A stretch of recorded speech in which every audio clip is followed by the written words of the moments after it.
ধন্যবাদ এবং কৃতজ্ঞতা জানাতে চাই যে তোমরা একটা অসাধ্য সাধন করেছ।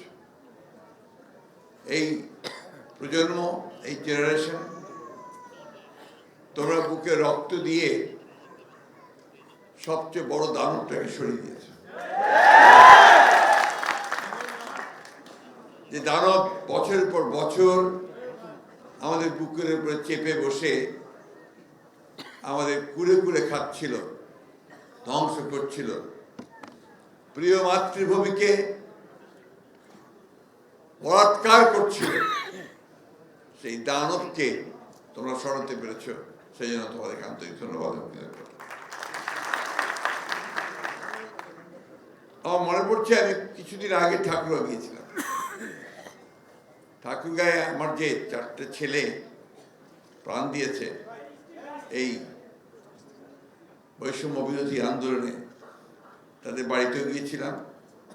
তাদের মা, বাবা, ভাই বোনদের সঙ্গে কথা বলেছি। আমি দেখা করেছি সেই সব ছেলেদের, ছাত্রদের যারা অন্ধ হয়ে গেছে, যাদের বুক ঝাঁঝরা হয়ে গেছে, যারা এখন অনেক অসুস্থ। আমার মনে পড়েছে 2013 সালে যখন এখন আরেকটি আন্দোলন চলছিল এই ফ্যাসিস্ট সরকারের বিরুদ্ধে, সেদিন গিয়েছিল 9 জনের প্রাণ গড়িয়া সুকানপুকুরি অঞ্চলে।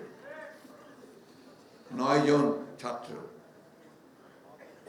সারা দেশে এইবার প্রায় 2000 ওপরে এবং সামগ্রিকভাবে 15-16 বছরে প্রায় 20,000 তরুণের প্রাণ কেড়ে নিয়েছে।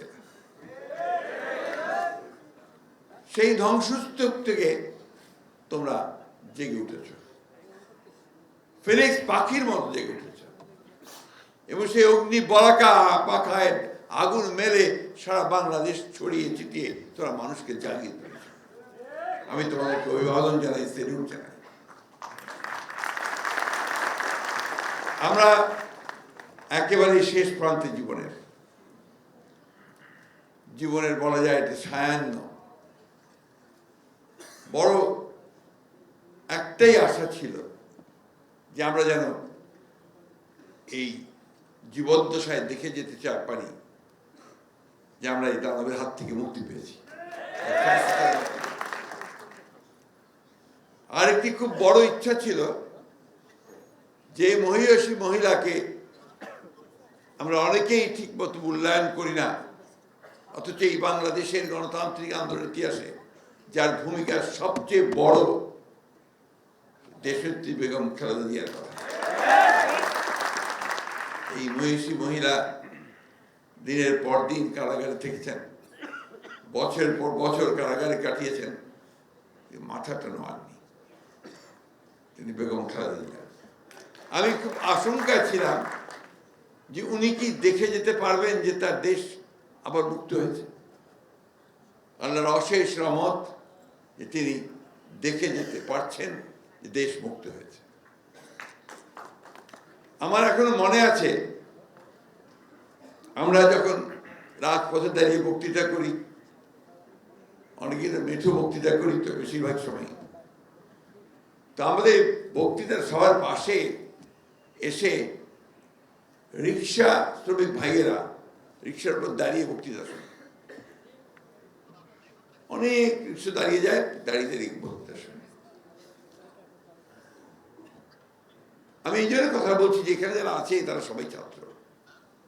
এবার আন্দোলনের ছাত্রদের নামটা সবার আগে এসছে, তাই না? কিন্তু কতজন এই রিক্সা শ্রমিক, কতজন শ্রমিক প্রাণ দিয়েছে আমরা কিন্তু তার হিসাবটা রাখি না। এই সময় আমি পঙ্গু হাসপাতালে গিয়েছিলাম আমাদের অসুস্থ পঙ্গু আহত ছাত্র ভাইদের দেখতে। এখানে গিয়ে আমি দেখেছি প্রায় 40% হচ্ছে শ্রমিক, বিভিন্ন ফ্যাক্টরিতে কাজ করে, অথবা গার্মেন্টসে কাজ করে, অথবা রিক্সা চালায়। তো এদের প্রতিও কিন্তু আমাদের সেই কৃতজ্ঞতা, ভালোবাসা, তাদের প্রতি আমাদের যে শ্রদ্ধা সেটা জানানোটা সবচেয়ে বেশি প্রয়োজন।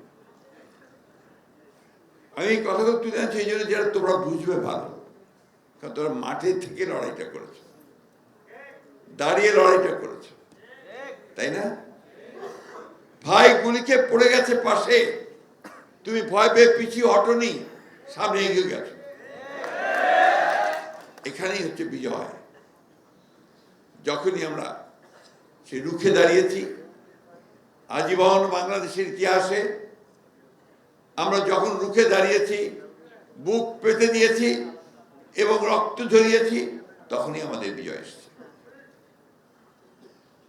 আমরা তাই বারবার বলি, সব সময় বলি যে আমাদের ছাত্ররাই হচ্ছে আমাদের সেই ভ্যানগার্ড, যারা আমাদের পরিবর্তনগুলো এনে দিয়েছে। আমি অতীত ইতিহাস যাব না, এখানে কচি ভাই আছেন ডক্টর শরফুদ্দিন, তিনি কিন্তু অনেক উঁচু মাপের একজন ইতিহাসবিদ।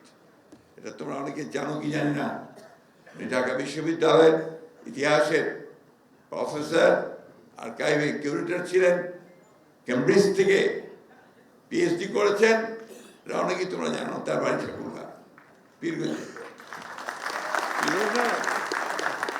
আমি পরিচয় দিলাম যে আজকের প্রজন্ম অনেকে তাকে চেনে না। এরকম আমাদের অনেক মেধা, আমাদের এরকম অনেক স্টার্স কিন্তু এখন আমাদের ঠাকুরগাঁয়ের আছে।